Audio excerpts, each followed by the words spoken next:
ಇನ್ನೊಂದೆಡೆ ವಿಧಾನಸಭೆಯ ಪ್ರತಿಪಕ್ಷ ಉಪನಾಯಕ ಅರವಿಂದ್ ಬೆಲ್ಲದ್ ಕೂಡ ಸರ್ಕಾರದ ವಿರುದ್ಧ ವಾಗ್ದಾಳಿಯನ್ನ ನಡೆಸಿದ್ದಾರೆ. ಹುಬ್ಬಳ್ಳಿಯಲ್ಲಿ ಮಾತನಾಡಿದ ಇವರು ಕಾಂಗ್ರೆಸ್ನವರು ತಮ್ಮ ಸ್ವಾರ್ಥಕ್ಕಾಗಿ ಸಂವಿಧಾನ ಬದಲಾವಣೆ ಮಾಡಿರುವುದು ಹೊಸದಲ್ಲ. ಈ ಹಿಂದೆ ಎಮರ್ಜೆನ್ಸಿ ಸಮಯದಲ್ಲಿ ಸಂವಿಧಾನ ಬದಲಾಯಿಸಿರುವುದು ಇದೇ ಕಾಂಗ್ರೆಸ್ ಅಂತ ಹೇಳಿ ಬೆಲ್ಲದ್ ಕಿಡಿಕಾರಿದ್ದಾರೆ. ಮುಸ್ಲಿಂ ಓಲೈಕೆ ರಾಜಕಾರಣ ಕಾಂಗ್ರೆಸ್ ಡಿಎನ್ಎಯಲ್ಲಿಯೇ ಇದೆ. ಈಗ ಡಿಸಿಎಂ ಡಿಕೆ ಶಿವಕುಮಾರ್ ಮುಸ್ಲಿಮರಿಗೋಸ್ಕರ ಸಂವಿಧಾನ ಬದಲಾವಣೆಯ ಹೇಳಿಕೆ ನೀಡಿದ್ದಾರೆ. ಡಾಕ್ಟರ್ ಬಾಬಾ ಅಂಬೇಡ್ಕರ್ ಅವರು ನೀಡಿರುವಂತಹ ಸಂವಿಧಾನದಲ್ಲಿ ಜಾತಿ ಆಧಾರದ ಮೇಲೆ ಮೀಸಲಾತಿ ಇದೆ, ಧರ್ಮದ ಆಧಾರದ ಮೇಲೆ ಮೀಸಲಾತಿ ಇಲ್ಲ. ಇಂದಿನ ಡಿಕೆ ಶಿವಕುಮಾರ್ ಸಂವಿಧಾನ ಬದಲಾವಣೆ ಹೇಳಿಕೆ ಅಂಬೇಡ್ಕರ್ ಅವರ ಮೇಲೆ ಇರೋ ಗೌರವ ತೋರಿಸುತ್ತದೆ. ತಮ್ಮ ಸಂವಿಧಾನದ ಮೇಲೆ ಡಿಕೆ ಶಿವಕುಮಾರ್ಗೆ ಎಷ್ಟು ಗೌರವ ಇದೆ ಅನ್ನೋದನ್ನ ಇಲ್ಲಿ ನಾವು ಕಾಣಬಹುದು. ಕಾಂಗ್ರೆಸ್ನ ಅಸಲಿ ಮುಖ ದರ್ಶನ ಚಂದ್ರಿಗೆ ಆಗ ಗೊತ್ತಾಗ್ತಾ ಇದೆ. ಕಾಂಗ್ರೆಸ್ನವರು ರಾಹುಲ್ ಗಾಂಧಿಯವರಿಗೂ ಸಂವಿಧಾನವನ್ನ ಓದ್ಕೊಂಡಿಲ್ಲ, ಬೈಬಲ್ ಓದಿಕೊಂಡು ಅವರು ಬೈಬಲ್ ಹಿಡಿದು ಸಂವಿಧಾನ ಪುಸ್ತಕ ಅಂತ ದಾರಿ ತಪ್ಪಿಸುವ ಕೆಲಸವನ್ನ ಮಾಡಿದ್ದಾರೆ. ಸಂಸತ್ತಿನಲ್ಲಿ ಪ್ರಮಾಣ ವಚನ ಸ್ವೀಕರಿಸುವ ಸಂದರ್ಭದಲ್ಲಿ ಸಂವಿಧಾನ ಪುಸ್ತಕ ಅಂತ ಜನರನ್ನ ದಾರಿ ತಪ್ಪಿಸಿದ್ರು. ರಾಹುಲ್ ಗಾಂಧಿಗೆ ಸಂವಿಧಾನದ ಬಗ್ಗೆ ಗೌರವ ಇಲ್ಲ, ಇವರ ಗೌರವ ಬೈಬಲ್ಗೆ ಮಾತ್ರ. ಕಾಂಗ್ರೆಸ್ನ ಯಾರೊಬ್ಬರಿಗೂ ಕೂಡ ಸಂವಿಧಾನದ ಬಗ್ಗೆ ಗೌರವವಿಲ್ಲ. ಸಂವಿಧಾನದ ಪುಸ್ತಕವನ್ನ ಕಾಂಗ್ರೆಸ್ ಅಧಿಕಾರ ಪಡೆಯುವುದಕ್ಕೆ ಬಳಸಿಕೊಂಡಿದೆ. ಮುಸ್ಲಿಂ ಓಲೈಕೆಗಾಗಿ ಕಾಂಗ್ರೆಸ್ ಯಾವ ಹಂತಕ್ಕೆ ಆದರೂ ಹೋಗುತ್ತದೆ ಅಂತ ಹೇಳಿ ಕಾಂಗ್ರೆಸ್ ಮೇಲೆ ಅರವಿಂದ್ ಬೆಲ್ಲದ್ ಮಾತಿನ ಪ್ರಹಾರವನ್ನ ಮಾಡಿದ್ದಾರೆ.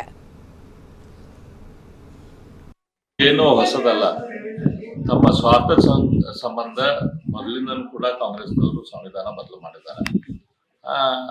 ಎಮರ್ಜೆನ್ಸಿಯಲ್ಲಿ ಸಂವಿಧಾನ ಬದಲಾವಣೆ ಮಾಡಿದವರು ಇಲ್ಲ ಕಾಂಗ್ರೆಸ್ನವರು. ಮುಸ್ಲಿಂ ಓಲೈಕೆ ರಾಜಕಾರಣ ಅವರ ಕಾಂಗ್ರೆಸ್ನ ಡಿಎನ್ಎದಲ್ಲಿ ಐತಿ.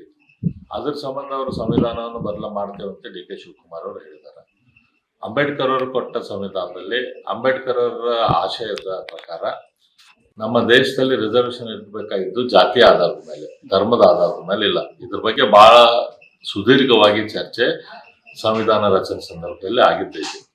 ಆದ್ರೂ ಕೂಡ ಡಿ ಕೆ ಶಿವಕುಮಾರ್ ಮತ್ತು ಕಾಂಗ್ರೆಸ್ನವ್ರು ಇವತ್ತ ನಾವು ಸಂವಿಧಾನ ಬದಲಾವಣೆ ಮಾಡ್ತೇವೆ, ಸಂವಿಧಾನ ಬದಲಾವಣೆ ಮಾಡಿ ಮುಸಲ್ರಿಗೆ ರಿಸರ್ವೇಶನ್ ಕೊಡ್ತೇವೆ ಅನ್ನೋದು ಅವ್ರಿಗೆ ಸಂವಿಧಾನದ ಬಗ್ಗೆ ಏನ್ ಗೌರವ ಐತಿ, ಅಂಬೇಡ್ಕರ್ ಅವ್ರ ಬಗ್ಗೆ ಏನ್ ಗೌರವ ಐತಿ ಅಂತ ತೋರಿಸ್ತೇವೆ.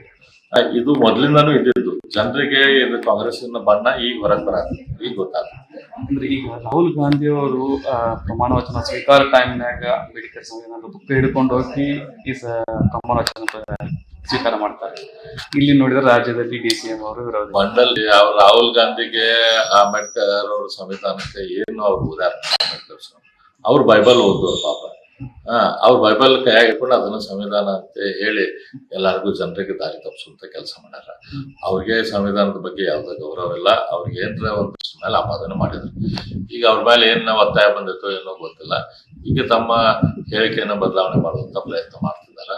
ಅದಕ್ಕೆ ನಾವೇನ್ ಹೇಳೋದು ಅಂತಂದ್ರೆ, ಇದನ್ನ ಒಂದು ಹೈಕೋರ್ಟ್ ಜಡ್ಜಿನಿಂದ ಎನ್ಕ್ವೈರಿ ಕೊಡ್ರಿ, ಅಥವಾ CBI ಎನ್ಕ್ವೈರಿ ಕೊಡ್ರಿ. ಇದ್ರ ಸಂಬಂಧ ನಾವು ಸದನದಲ್ಲಿ ಹೋರಾಟ ಮಾಡಿದ್ವಿ. ಯಾಕಂದ್ರೆ ಇವತ್ತು ಅವ್ರು ಹೇಳಿದ್ದೇನು, ಜಡ್ಜಸ್ಗಳದ್ದು ಆಗಿದ್ರ ಅವ್ರಿಗೆ ಸರಳ ಡಿಸಿಷನ್ ತೆಗೆದುಕೊಳ್ಳಕ್ಕೆಲ್ಲ ಆಕೈತಿ.